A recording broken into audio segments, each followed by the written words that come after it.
Eu percebi que tinha alguma coisa muito errada no meu casamento por causa de um áudio de 8 segundos que meu filho de 6 anos me mostrou no WhatsApp, como se fosse a coisa mais normal do mundo.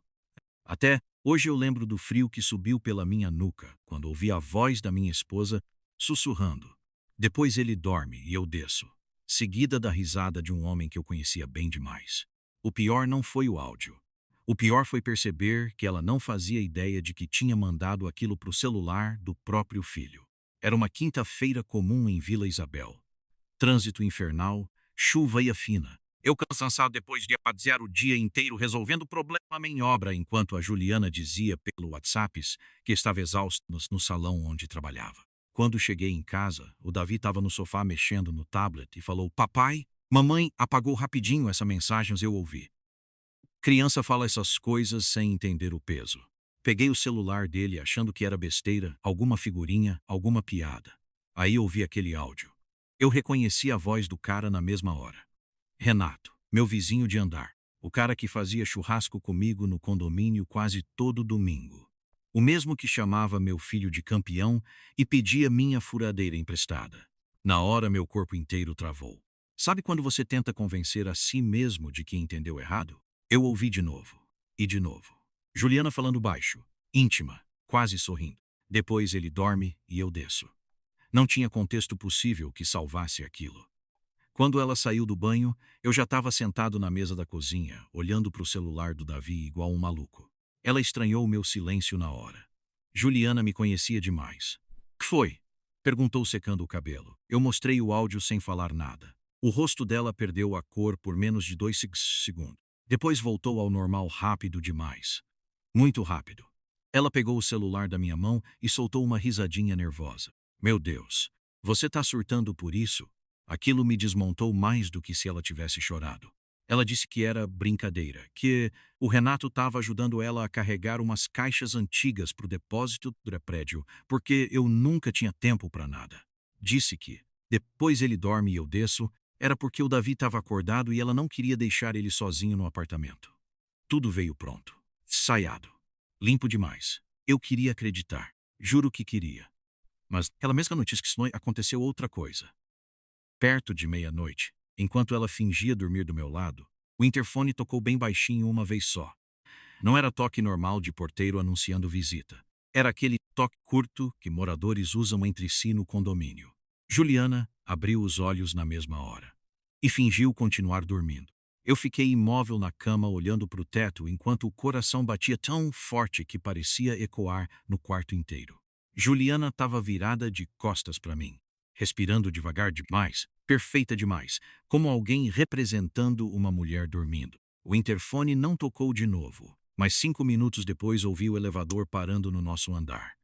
Aquilo acabou comigo porque Renato morava exatamente na porta ao lado. Tentei esperar, juro. Tentei acreditar que eu estava paranoico. Só que Juliana levantou da cama devagarinho achando que eu dormia. Pegou o celular na ponta dos dedos, nem colocou chinelo, e saiu do quarto na escuridão. Eu senti um enjoo tão forte que precisei respirar fundo para não levantar na hora e explodir tudo. Ouvi a porta da área de serviço abrindo bem baixo. Fiquei contando os segundos igual um condenado. 30, 40, 1 minuto. Aí ouvi ela cochichando. Não dava para entender as palavras, mas dava para ouvir o tom. Aquela voz doce que ela não usava comigo fazia meses. Levantei sem fazer barulho e fui até o corredor. A porta da área estava entreaberta. Juliana estava encostada na janela do tanque falando no celular, quase sorrindo. "Você é maluco. Ele tá aqui." Depois silêncio. Ela ouviu alguma coisa e abafou uma risada. Meu corpo inteiro começou a tremer. Ela tomou um susto quando me viu parado ali. O telefone quase caiu da mão dela.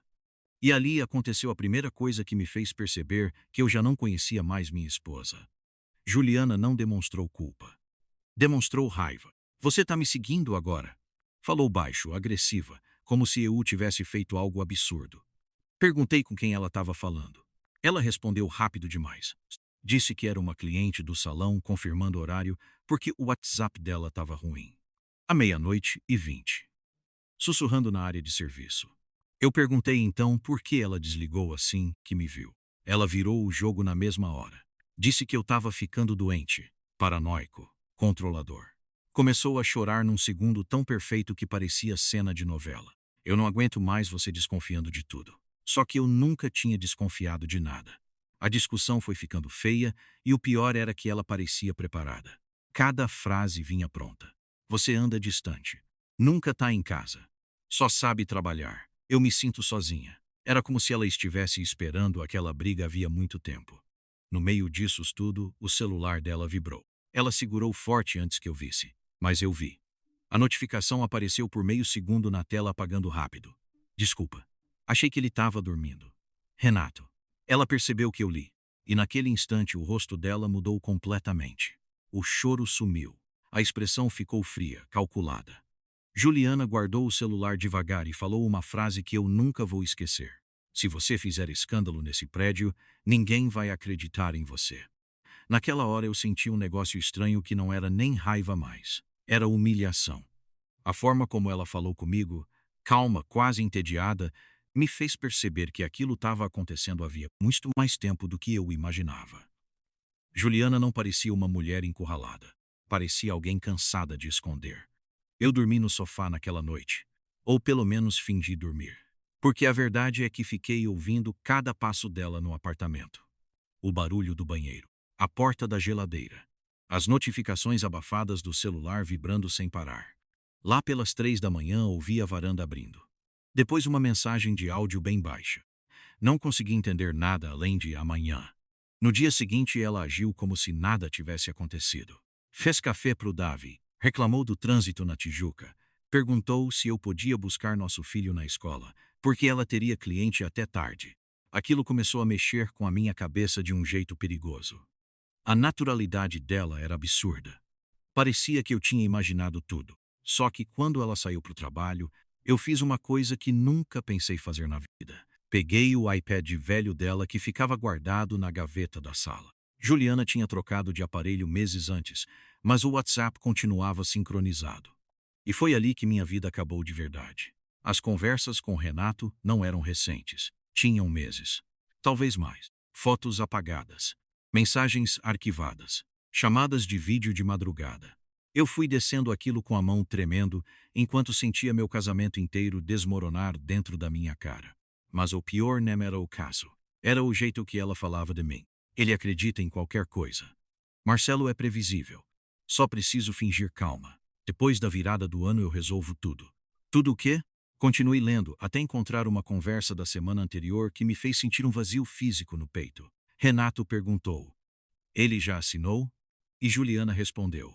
Ainda não. Mas minha mãe está pressionando ele sobre vender o apartamento.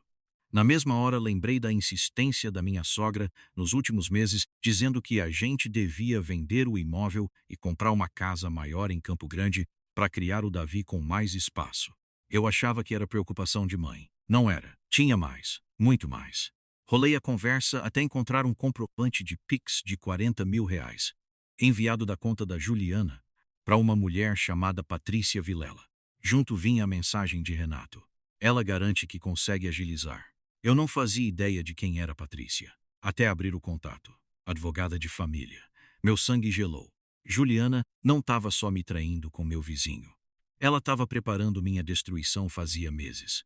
E enquanto eu lia aquilo tentando respirar, apareceu uma nova mensagem na tela sincronizada. Renato. Hoje ele descobriu alguma coisa? E Juliana respondeu quase na mesma hora. Acho que sim. Mas ele é fraco. Não vai fazer nada. Eu li aquela mensagem umas 10 vezes. Ele é fraco. Não vai fazer nada. O mais assustador foi perceber que talvez ela tivesse razão. Porque eu fiquei sentado no chão da sala, tremendo, sem coragem nem de ligar para ela. Minha cabeça parecia um liquidificador. Traição eu até consegui entender. Mas aquilo era outra coisa. Era planejamento. Continuei fuçando as conversas igual um viciado procurando mais veneno. Descobri que Renato praticamente vivia dentro da minha casa quando eu não estava. O porteiro deixava ele subir sem avisar porque era vizinho. Tinha mensagem deles reclamando do meu horário, debochando do jeito que eu falava, até da minha roupa de obra suja de cimento. Juliana mandou uma foto minha dormindo no sofá uma semana antes com a legenda. Olha o coitado apagado. Renato respondeu. Mais fácil do que eu pensei. Aquilo me destruiu num nível que eu não consigo explicar. Mas aí veio o detalhe que realmente virou a chave na minha cabeça. Achei uma conversa entre Juliana e a mãe dela. Minha sogra sabia de tudo. Não só sabia como ajudava. Ela aconselhava Juliana sobre advogado, divisão de bens, guarda do Davi e até como provocar discussões para parecer que eu era agressivo emocionalmente. Tinha áudio dela dizendo: "Você precisa manter calma para ele parecer desequilibrado." Eu comecei a sentir falta de ar. Lembrei das últimas reuniões de família, das indiretas, dos olhares estranhos quando eu chegava cansado do trabalho.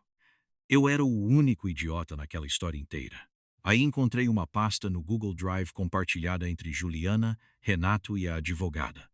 Meu nome estava no título. Dentro tinha print de mensagens minhas fora de contexto, gravações escondidas das nossas discussões e até fotos do apartamento bagunçado em dias específicos. Eles estavam montando uma narrativa contra mim havia meses. Um dossiê. Numa das anotações da advogada estava escrito: objetivo principal: saída amigável do imóvel plus pensão alta sem disputa judicial longa. Eu fiquei gelado. Eles queriam me expulsar do apartamento, que eu ainda estava pagando, enquanto ela ficaria com tudo parecendo vítima. Só que no meio daquela pasta tinha uma coisa estranha. Um arquivo de áudio chamado Porteiro. Abre. Era Renato conversando com o porteiro do condomínio oferecendo dinheiro para ele confirmar horários meus e avisar quando eu chegasse mais cedo. O porteiro, o mesmo cara que me chamava de doutor todo dia. Naquele momento, ouvi a chave girando na porta. Juliana tinha voltado mais cedo. Fechei tudo rápido, mas meu corpo inteiro estava tremendo tanto que derrubei o iPad no chão. Ela entrou na sala me olhando fixo. Não perguntou o que aconteceu. Não perguntou por que eu estava pálido. Ela olhou direto pro iPad. E eu vi exatamente o instante em que ela percebeu que eu sabia de tudo. Só que, em vez de desespero, Juliana sorriu de canto e perguntou calmamente: "Você mexeu nas minhas coisas ou vai continuar fingindo?" Eu devia ter confrontado ela gritando, quebrando tudo, mandando ela embora. Era isso que qualquer pessoa normal faria. Mas quando Juliana falou aquilo, parada na entrada da sala com aquele sorriso frio, eu simplesmente travei. Porque pela primeira vez entendi que ela queria exatamente uma reação explosiva minha. Então eu menti. Falei que estava procurando o carregador do iPad. Ela me encarou em silêncio por uns segundos longos demais. Depois caminhou até a cozinha como se nada tivesse acontecido. Pegou água, tomou devagar e perguntou se eu ia buscar o Davi na escola. Aquela mulher conseguia sair de uma guerra psicológica e voltar para a rotina em segundos. Isso me assustava mais do que o caso com Renato. Passei o resto do dia fingindo normalidade enquanto minha cabeça queimava. Quando fui buscar meu filho, a professora me chamou rapidinho antes de eu sair. Disse que Davi andava estranho nas últimas semanas, desenhando outra casa nas atividades. Eu forcei um sorriso sem entender direito até ela me entregar uma folha dobrada. Era um desenho infantil de um prédio, uma mulher de cabelo preto, uma criança e um homem alto de barba. Não era eu. Na parte de cima estava escrito com letra torta: Casa Nova da Mamãe. Meu estômago afundou. No carro perguntei casualmente de onde era aquela casa. Davi respondeu olhando pela janela, inocente. Da casa do tio Renato. Depois completou algo que quase me fez parar o carro no meio da rua. Mamãe falou que eu vou morar lá às vezes, para não deixar o tio sozinho.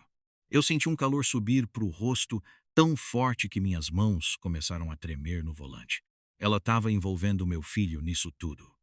Naquela noite eu decidi fingir que acreditava nela. Era a única forma de continuar enxergando o que estava escondido. Juliana percebeu minha mudança imediatamente.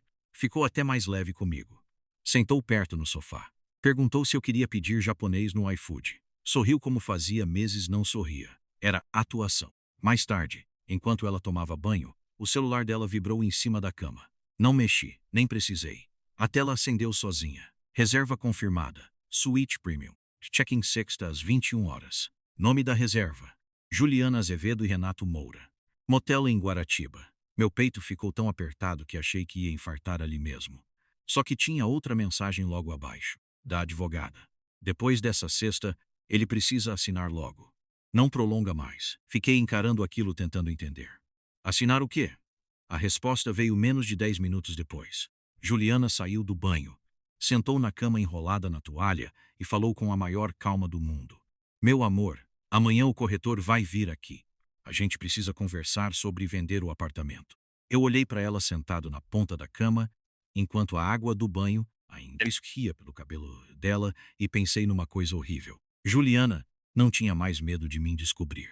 Aquela conversa sobre vender o apartamento não era um pedido. Era uma etapa do plano. Perguntei por que tanta pressa. Ela cruzou as pernas calmamente e começou aquele discurso perfeito que ela claramente já tinha ensaiado. Disse que o mercado estava bom, que o apartamento valorizou, que a gente precisava recomeçar em outro lugar. Falava olhando nos meus olhos sem vacilar, sem ser um segundo. Aí soltou a frase que quase me fez perder o controle. Você anda muito estressado aqui, como se o problema fosse o ambiente.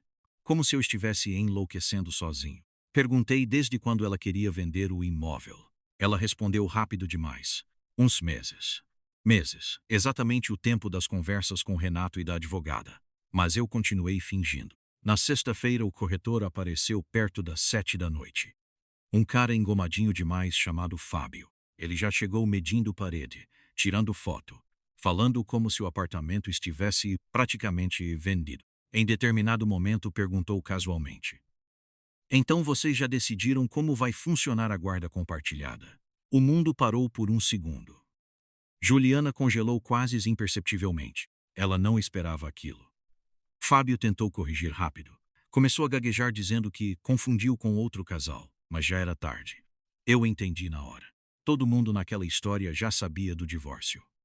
Menos eu. Juliana praticamente expulsou o cara dali depois disso. Assim que a porta fechou, ela veio para cima de mim agressiva, dizendo que eu estava criando clima, que meu silêncio deixava as pessoas desconfortáveis. Era inacreditável. Ela conseguiu transformar a cagada deles num problema meu. Só que naquela noite aconteceu a pior descoberta de todas. Eu acordei de madrugada e Juliana não estava na cama. Levantei devagar, achando que ela tinha ido ao banheiro. Mas ouvi risadas baixas vindo da varanda de serviço. Fui até lá, sem fazer barulho, e parei antes da porta. Ela estava em chamada de vídeo com Renato. E meu filho estava acordado junto. Davi aparecia no vídeo sorrindo, enquanto Renato falava. Fala pro papai que você quer morar comigo também. Meu filho riu. Riu. Juliana percebeu minha presença primeiro. O rosto dela perdeu a cor imediatamente e ela desligou na hora. Davi me olhou confuso sem entender nada. Eu perguntei que porra era aquela. E finalmente ela explodiu. Disse que Renato tratava ela melhor do que eu era ausente, frio, obcecado por trabalho. Disse que Davi gostava dele, porque ele prestava atenção. Cada palavra parecia ensaiada havia anos dentro da cabeça dela. Mas aí ela falou algo que destruiu o resto da minha vida. Você acha mesmo que um juiz vai deixar uma criança com um homem emocionalmente instável? Naquele instante eu entendi. Ela não queria só me deixar. Ela queria tirar meu filho de mim. Depois daquela noite, eu não consegui mais olhar para Juliana como ser humano normal. Tudo nela parecia calculado. O jeito que ela acordou no dia seguinte, fazendo café como se não tivesse tentado usar meu próprio filho contra mim horas antes. O jeito que ela penteou o cabelo do Davi antes da escola e beijou a testa dele igual mãe de propaganda de margarina. Aquilo começou a me dar medo de verdade. Mas o pior ainda estava vindo. Eu precisava entender até onde aquilo ia, então fiz uma coisa que nunca imaginei fazer na vida. Falei com o porteiro. Desci no sábado de manhã fingindo naturalidade. E chamei o seu Arnaldo para tomar café na padaria da esquina. O velho estava nervoso desde o começo. Mal conseguia olhar na minha cara. Quando perguntei há quanto tempo Renato subia no meu apartamento enquanto eu estava trabalhando, ele começou negando tudo. Só que eu mencionei o áudio do dinheiro. A mão dele começou a tremer segurando a xícara. E aí veio a verdade. Renato não subia só quando eu estava fora. Subia quando Juliana dizia que eu estava fora. Teve dia em que ela mandou mensagem porteiro falando que eu tinha viajado para a obra em Volta Redonda, sendo que eu estava dormindo no quarto depois de virar a noite trabalhando. Moonlight, nessas noites, segundo o porteiro, Renato esperava eu apagar e subia pela escada de emergência. Meu corpo gelou inteiro, a área de serviço, a varanda. O interfone curto de madrugada. Tudo fez sentido de uma vez só. Eles se encontravam dentro da minha casa enquanto eu dormia. Eu achei que não conseguiria sentir pior, até o seu Arnaldo falar baixinho. Seu filho já viu eles juntos algumas vezes. Aquilo me matou. Voltei pro apartamento, sem conseguir respirar direito. Juliana estava na cozinha mexendo no celular e sorriu quando me viu entrando. Sorriu. Eu lembro disso, porque foi o momento exato em que alguma coisa dentro de mim morreu. Sem falar nada, fui direto pro escritório pegar documentos porque eu precisava sair dali antes de explodir. Foi quando encontrei uma pasta escondida atrás das pastas do financiamento. Teste de DNA. Meu nome escrito. Data de 3 meses antes. As mãos começaram a suar na mesma hora. Abri o envelope quase rasgando o papel. Probabilidade de paternidade incompatível. Eu li aquilo sem entender. Li de novo. E de novo. Davi, meu filho. Ou pelo menos o menino que eu criei desde o nascimento. A porta do escritório abriu atrás de mim. Juliana ficou parada me olhando com o rosto completamente branco. Pela primeira vez desde que tudo começou, ela parecia realmente assustada. Eu perguntei baixinho há quanto tempo ela sabia. Ela tentou falar alguma coisa, mas não conseguiu. Então eu fiz a pergunta que acabou de destruir os últimos 6 anos da minha vida. Davi é filho do Renato? Juliana começou a chorar antes mesmo de responder. Mas já não era aquele choro calculado de antes. Era desespero puro. Ela sentou na cadeira devagar, como se as pernas tivessem perdido forças, e ficou repetindo: não era para você descobrir assim. Aquilo entrou na minha cabeça igual uma faca. Não é verdade. Não era, você entendeu errado. Não era para descobrir. Então eu soube. Davi estava dormindo no quarto ao lado enquanto minha vida inteira virava pó. Ela tentou falar que aconteceu uma vez anos atrás, numa fase ruim do casamento. Mentira. Eu já conhecia o padrão dela. Perguntei direto quando começou com Renato. Ela respondeu olhando para o chão, antes de eu engravidar. Meu corpo inteiro ficou dormente. Renato não era só o amante atual. Ele estava na minha vida desde antes do meu filho nascer. Os churrascos, os jogos na TV, as cervejas no corredor do condomínio, tudo era teatro. A amizade inteira foi construída em cima da minha humilhação. Juliana contou que fez o teste escondida 3 meses antes porque Renato começou a pressionar. Queria assumir o Davi aos poucos. Do jeito certo. Eu quase vomitei ouvindo aquilo. O homem que entrava na minha casa enquanto eu dormia estava planejando tirar meu filho de mim lentamente, como se eu fosse um obstáculo burocrático. Perguntei quem mais sabia. Ela demorou. Depois respondeu baixinho: minha mãe e o Renato. Só. Mentira de novo, porque naquele instante lembrei de uma coisa que Davi falou semanas antes e eu ignorei completamente. Ele tinha perguntado por que o tio Renato tinha uma foto dele bebê guardada na carteira igual o papai. Eu ri naquele dia. Achei fofinho. Não era. Nada era. Eu saí do escritório cambaleando sem nem perceber que estava chorando. Juliana vinha atrás dizendo que eu continuaria sendo o pai dele na prática, como se isso aliviasse alguma coisa. Na sala encontrei o desenho da escola ainda em cima da mesa. A casa nova. O homem de barba. Minha substituição já estava pronta até na cabeça do meu filho. A campainha tocou nesse momento. Renato. Claro que era ele. Juliana ficou branca. Tentou impedir, mas eu já estava abrindo a porta. Ele entrou falando meu nome, fingindo preocupação, até me ver segurando o exame de DNA. Nunca vou esquecer a cara dele naquele segundo. Não foi culpa. Não foi vergonha. Foi irritação. Como alguém irritado porque um plano deu errado. E foi aí que tudo finalmente fez sentido. O apartamento, a guarda, o dossiê, a pressão psicológica. Eles não estavam só vivendo um caso. Eles estavam preparando uma transição. Queriam me desgastar até eu sair sozinho, deixar o imóvel, aceitar a separação se continuar pagando pensão por uma criança que biologicamente nunca foi minha. Mas a parte mais cruel veio no final. Antes de eu mandar Renato sair da minha casa, Davi apareceu no corredor sonolento, esfregando os olhos e perguntou inocentemente: papai, por que vocês estão brigando? E os 2 homens olharam para ele ao mesmo tempo.